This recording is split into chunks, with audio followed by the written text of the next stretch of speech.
Hello everyone, आज आपण बघणार आहोत मॉलिक्युलर स्पेक्ट्रोस्कोपी लेक्चर नंबर 12. तर लेक्चर नंबर 11मध्ये आपण application of vibrational rotational spectroscopy हे पाहिलं होतं. त्याच्यामध्ये एक ॲप्लिकेशन पाहिलं होतं determination of force constant.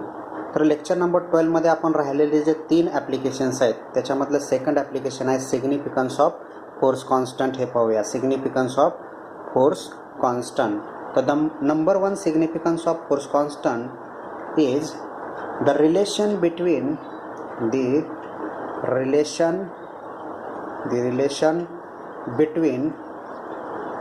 oscillation frequency of molecule and force constant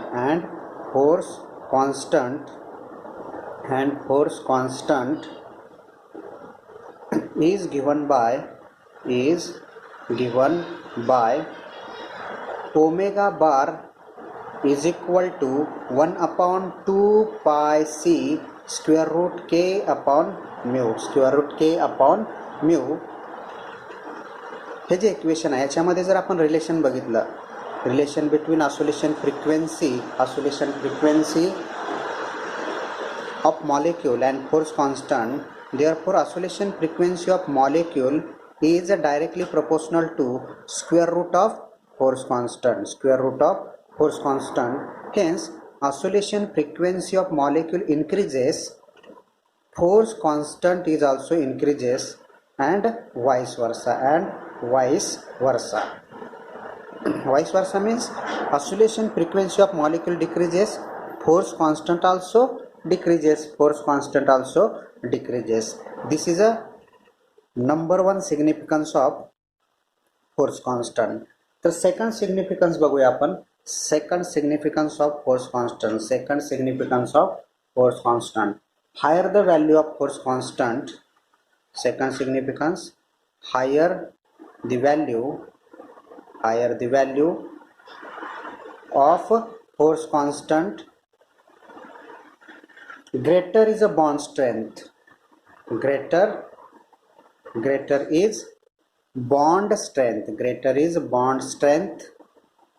Greater is bond strength and bond energy.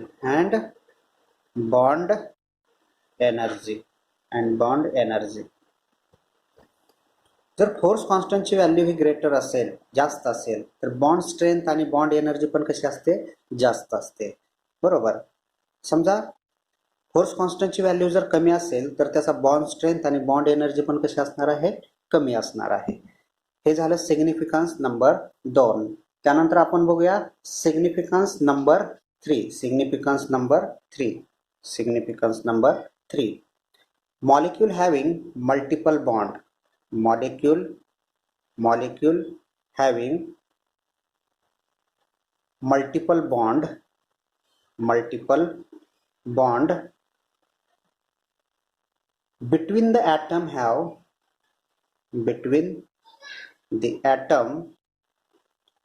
have higher the value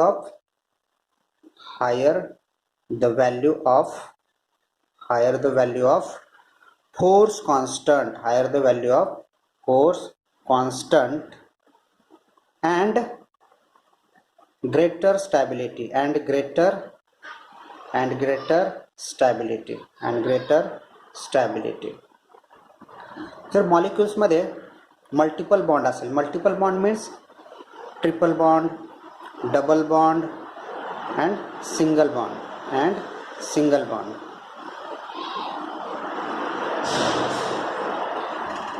जर याच्यामध्ये ट्रिपल बॉन्ड मधला हा मल्टिपल बॉन्ड आहे, आपण मल्टिपल बॉन्ड आहे परंतु हा यामध्ये ट्रिपल बॉन्ड आहे, तर ट्रिपल बॉन्ड मधील फोर्स कॉन्स्टंट व्हॅल्यू ही कशी असेल, ग्रेटर असेल. याच्यामधली फोर्स कॉन्स्टंट व्हॅल्यू कशी असेल, ग्रेटर असेल. आणि याची स्टॅबिलिटी पण डबल बॉन्ड आणि सिंगल बॉन्डपेक्षा कशी असेल, जास्त असेल, ग्रेटर स्टॅबिलिटी असेल. म्हणजे मॉलिक्यूलमध्ये मल्टिपल बॉन्ड असेल त्यावेळेस त्याची फोर्स कॉन्स्टंट व्हॅल्यू ही कशी असते, जास्त असते. आणि त्याची स्टॅबिलिटी पण कशी असते, जास्त असते. त्यानंतर आपण नंबर 4 सिग्निफिकन्स नंबर 4 बघूया. Significance number 4, greater the force constant, greater the force constant, greater the force constant, force constant K, greater the force constant, greater bond order, तर बॉन्ड ऑर्डर म्हणजे सी ट्रिपल बॉन्ड सी म्हणजे bond order किती असते 3 असते. C double bond C मध्ये bond order 2 असते आणि C single bond C मध्ये बॉन्ड ऑर्डर किती असते 1 असते. म्हणजे फोर्स कॉन्स्टंट ग्रेटर असेल तर त्याच्यामधली बॉन्ड ऑर्डर पण काय असणार आहे ग्रेटर असणार आहे. आणि स्मॉलर दी बॉन्ड लेंथ, मात्र त्याच्यामधली जी बॉन्ड लेंथ आहे ती कशी असणार आहे स्मॉलर असणार आहे. त्याची बॉन्ड लेंथ कशी असणार आहे कमी असणार आहे. म्हणजेच काय तर force constant is inversely proportional to bond length. Means force constant is inversely proportional to bond length. म्हणजे फोर्स कॉन्स्टंट कसा आहे इनव्हर्सली, म्हणजे फोर्स कॉन्स्टंट जर इन्क्रीज होत असेल तर त्याची बॉन्ड लेंथ काय होत असेल त्याची डिक्रीज होत असेल. इनव्हर्सली प्रपोर्शनल मीन्स एक इन्क्रीज होणार आणि दुसरा काय होणार डिक्रीज होणार. Means force constant is inversely proportional to bond length. जर आपण याच्यामध्ये समजा हायड्रोकार्बन सेरीज बघितली, हायड्रोकार्बन सेरीज, त्यानंतर force constant K, bond order, bond length and stretching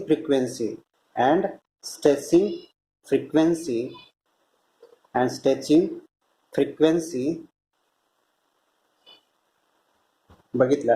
आता याच्यामध्ये हायड्रोकार्बन सिरीज म्हणजेच काय असणार आहे CH म्हणजे सिंगल बॉन्ड असणार आहे. सिंगल बॉन्डमध्ये फोर्स कॉन्स्टंट किती असतो 5 × 10⁻². त्याची बॉन्ड ऑर्डर किती असणार आहे 1 असणार आहे. बरोबर, सिंगल बॉन्डमध्ये बॉन्ड ऑर्डर 1 आणि त्याचा बॉन्ड लेंथ किती असतो 1.54 × 10⁻10 आणि स्ट्रेचिंग फ्रिक्वेन्सी 13,002,800 पर सेंटीमीटर एवढी काय असते त्याची स्ट्रेचिंग फ्रिक्वेन्सी असते.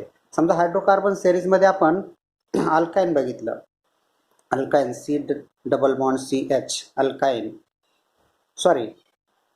अल्किन बघितलं, अल्किन डबल बॉन्ड आहे अल्किनमध्ये फोर्स कॉन्स्टंट व्हॅल्यू किती असते 10 × 10⁻², बॉन्ड ऑर्डर 2, बॉन्ड लेंथ किती असणार याची 1.33 × 10⁻10 आणि स्ट्रेचिंग फ्रिक्वेन्सी 1640 पर सेंटीमीटर एवढी असेल. त्यानंतर हायड्रोकार्बन सिरीजमध्ये आपण ट्रिपल बॉन्ड बघितला म्हणजे अल्काईन बघितला, force constant 15 × 10⁻², bond order 3, bond length 1.20 × 10⁻10 आणि stretching frequency 2300 to 2100 per centimetre एवढे असते त्याची स्ट्रेचिंग. म्हणजे याच्यामध्ये हायड्रोकार्बन सिरीजमध्ये फोर्स कॉन्स्टंट काय होतोय इन्क्रीज, फोर्स कॉन्स्टंट काय होतोय बघा, फोर्स कॉन्स्टंट पण काय होतोय इन्क्रीज होत जातोय, बॉन्ड ऑर्डर पण काय होते इन्क्रीज होत जाते आणि बॉन्ड लेंथ मात्र काय होते याची डिक्रीज होत जाते. त्यानंतर बॉन्ड लेंथ डिक्रीज होत जाते, बाकी स्ट्रेचिंग फ्रिक्वेन्सी पण काय होते याची इन्क्रीज होत जाते. याच्यामध्ये सगळे व्हॅल्यू इन्क्रीज आहेत, फक्त याच्यामध्ये बॉन्ड लेंथ फक्त काय याच्यामध्ये डिक्रीज होते. त्यानंतर 5 नंबर बघूया आपण. 5 number 5 significance of force constant. Number 5 hybridisation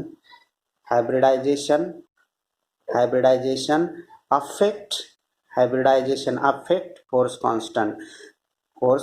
हायब्रिडायझेशनचा पण इफेक्ट हा फोर्स कॉन्स्टंटवर होतो. म्हणजे SP हायब्रिडायझेशनमध्ये फोर्स कॉन्स्टंट हा ग्रेटर असेल दॅन SP2 दॅन SP3. म्हणजे SP हायब्रिडायझेशनमध्ये फोर्स कॉन्स्टंट हा ग्रेटर असतो than SP2 than SP3. Number 6 the value, number 6 significance, the value of force constant to check resonance. जे फोर्स कॉन्स्टंट व्हॅल्यू ही resonance check करते. Resonance check म्हणजे काय, समजा हा C double bond O double bond O हा molecule आहे.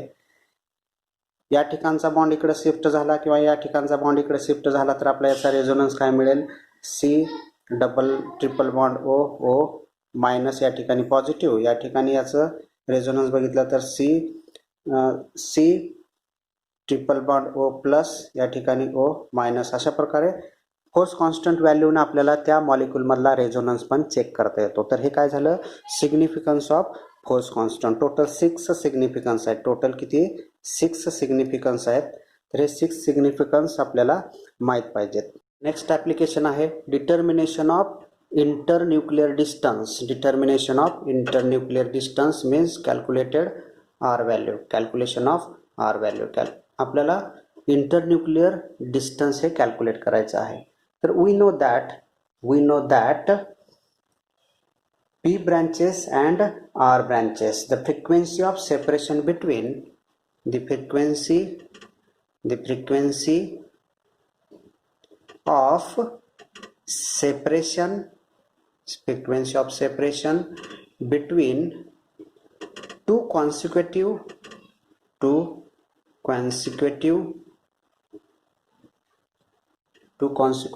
P branch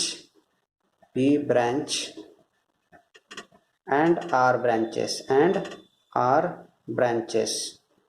P branches आणि R branches आपण पाहिलेले आहेत. तर P branches आणि R branches माहिती आहे आपल्याला. समजा आपण या ठिकाणी P आणि R branches दाखवूया. P आणि R branches या ठिकाणी हा मिडल पॉइंट आपण कन्सिडर केलेला आहे. मिडल पॉइंट्स या साईडला आपण R branches दाखवूया. R1 R2 R3 R4 and R5. हे काय झालं, पूर्ण R ब्रँच. हे पूर्ण काय झाली, R ब्रँच. R ब्रँच मध्ये gamma bar A b is equal to omega bar plus 2 B j double dash. म्हणजे delta j is equal to +1 आणि delta V is equal to +1 असेल त्यावेळेस आपली काय असणार आहे, आर ब्रँच असणार आहे. समजा आपल्याला या ठिकाणी काय बघायचं आहे, पी ब्रँचमध्ये या ठिकाणी P1 line, P2 line, P3 line, P4 line and P5 line. या ठिकाणी ही ब्रँच जी आहे ती कोणती ब्रँच आहे, पी ब्रँच आहे.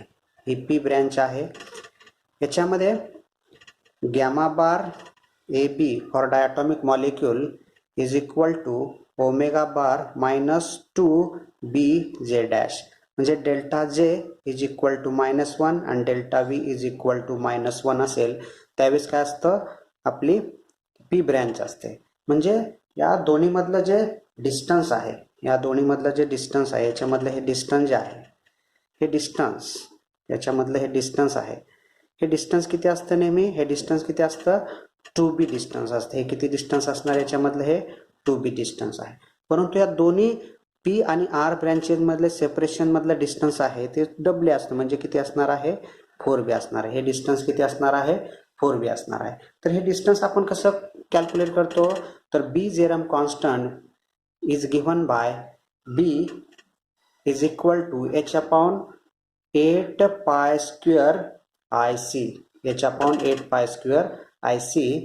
हे जे इक्वेशन आहे आपण असे लिहू शकतो, B is equal to h upon 2 into 4 pi square IC असे लिहू शकतो. हे 2 इकडे ट्रान्सफर केल्यानंतर काय येणार, 2B is equal to h upon 4 pi square IC.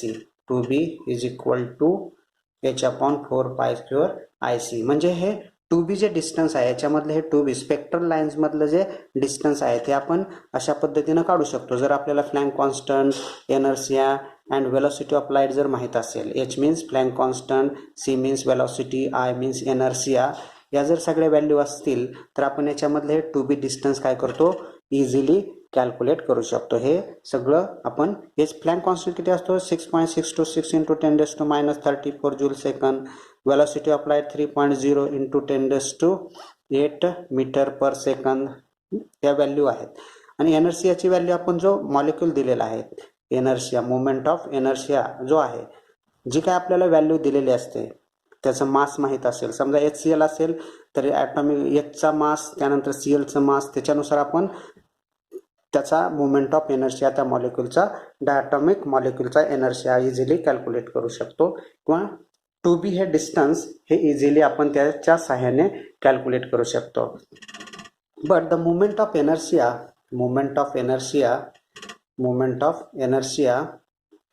is given by I is equal to mu r square. I is equal to mu r square. Therefore r square is equal to I upon mu.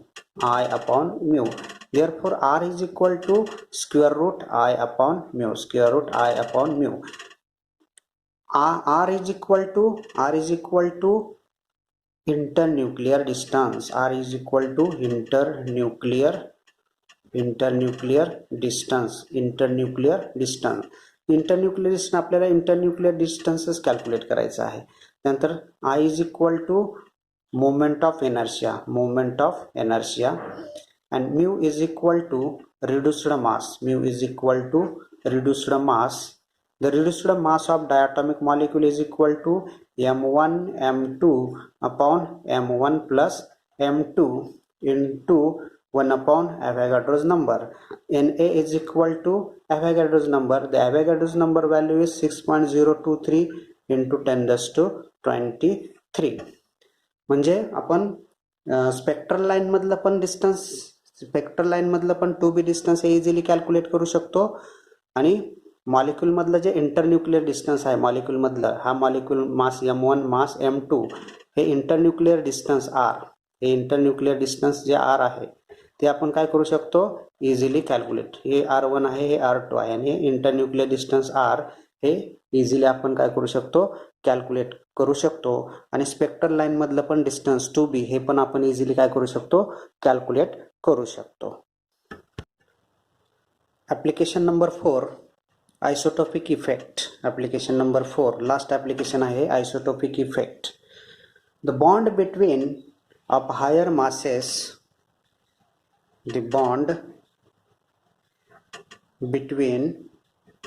of higher masses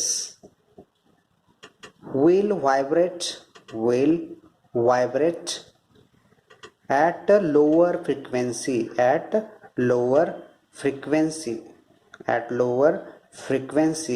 and vice versa. Means bond between lower masses will vibrate at higher frequency. म्हणजेच जर higher masses असेल तर त्यातलं vibration हे lower असेल आणि lower masses असेल तर त्यातलं व्हायब्रेशन्स किंवा व्हायब्रेटिंग कॅपॅसिटी ही कशी असेल हायर असेल.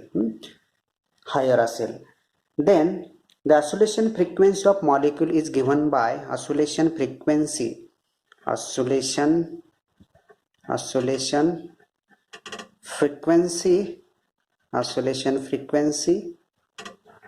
omega is given by omega is equal to 1 upon 2 pi square root k upon mu. Equation number 1. Omega is equal to oscillation frequency. K is equal to force constant. Mu is equal to reduced mass.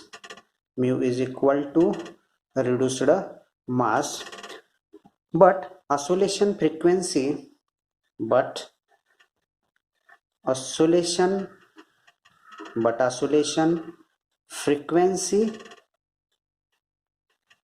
in spectral line और oscillation frequency in wave number omega bar is equal to 1/2 pi C square root K upon mu. याच्या फक्त काय होतं dividing velocity of lights. म्हणजेच काय झालं oscillation frequency in wave number और oscillation frequency in spectral line. Omega bar is equal to oscillation frequency in spectral line and c is equal to velocity of light. c is equal to velocity of light. The velocity of light c is equal to 3.0 into 10 raised to 8 meter per second into 10 raised to 8 meter per second. Oscillation frequency, the oscillation frequency, but oscillation frequency in wave number is equal to frequency in diatomic molecule. Frequency wave number in diatomic molecule gamma bar AB. Therefore gamma bar AB is equal to 1/2 pi c 1/2 pi c square root k upon mu AB, reduced mass for AB diatomic molecule. AB means diatomic molecule. The oscillation frequency in this is a normal molecule equation. हे normal molecule मधला आपण equation घेतलेला आहे. But the oscillation frequency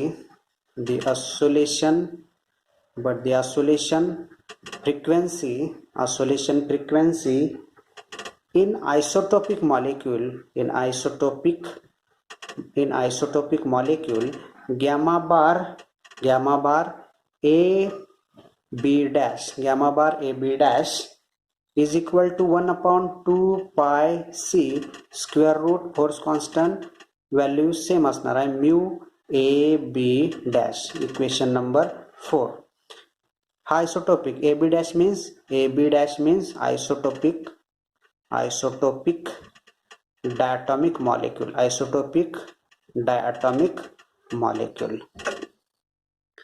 From equation 3 and 4 or dividing equation 3/2 gamma bar AB capital AB घेऊया या ठिकाणी gamma bar AB upon gamma bar AB dash is equal to square root mu AB dash upon mu AB. Equation number 5. हे जे equation आहे ह्या इक्वेशनच्या सहाय्याने आपण काय करू शकतो त्याच्यामधला मॉलिक्यूल मधला आयसोटोपिक इफेक्ट आपण इझिली कॅल्क्युलेट करू शकतो. For example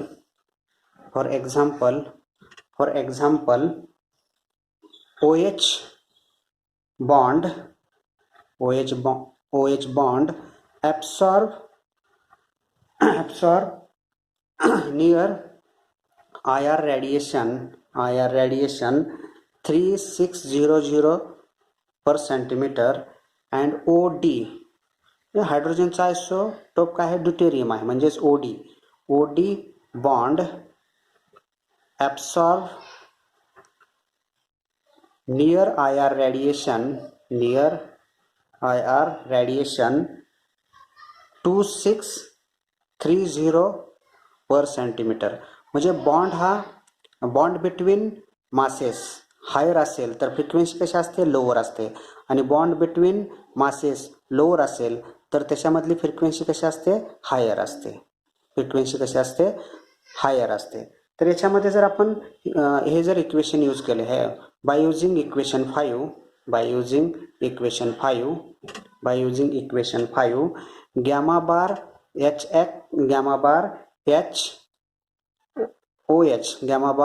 OH upon gamma bar OD is equal to square root mu OD upon mu OH. हे इक्वेशन काय होईल अशा पद्धतीने इक्वेशन 6 काय होईल डिराइव होईल. For example second example HX normal molecule आहे. HX हा सिंपल नॉर्मल मॉलिक्यूल आहे आणि HD हा आयसोटोपिक मॉलिक्यूल आहे. हा समजा काय आहे, आयसोटोपिक मॉलिक्यूल आहे. तर त्याच्यामधला आयसोटोपिक इफेक्ट काय होईल, isotopic effect gamma bar HX upon gamma bar HD normal molecule isotopic molecule is equal to square root is equal to square root mu HD isotopic molecule upon mu HX normal molecule. Equation number 7. Equation number 7. तिसरं example आपण घेऊ शकतो. आपण OH मध्ये O16 and OH मध्ये OH18 हा isotopic molecule आहे. हा आयसोटोपिक मॉलिक्यूल आहे. तर इक्वेशन काय लिहायचं पण, gamma bar OH16 upon gamma bar OH18 is equal to square root mu OH18 upon mu OH16. अशा पद्धतीने हे इक्वेशन नंबर 8 येईल. म्हणजे मॉलिक्यूलमधला आयसोटोपिक इफेक्ट आपण इक्वेशन नंबर 5च्या सहाय्याने इझिली कॅल्क्युलेट करू शकतो. तर हे लेक्चर नंबर 12 आपण या ठिकाणी स्टॉप करूया. हे लेक्चर नंबर 12 आपण या ठिकाणी स्टॉप करूया. थँक्यू.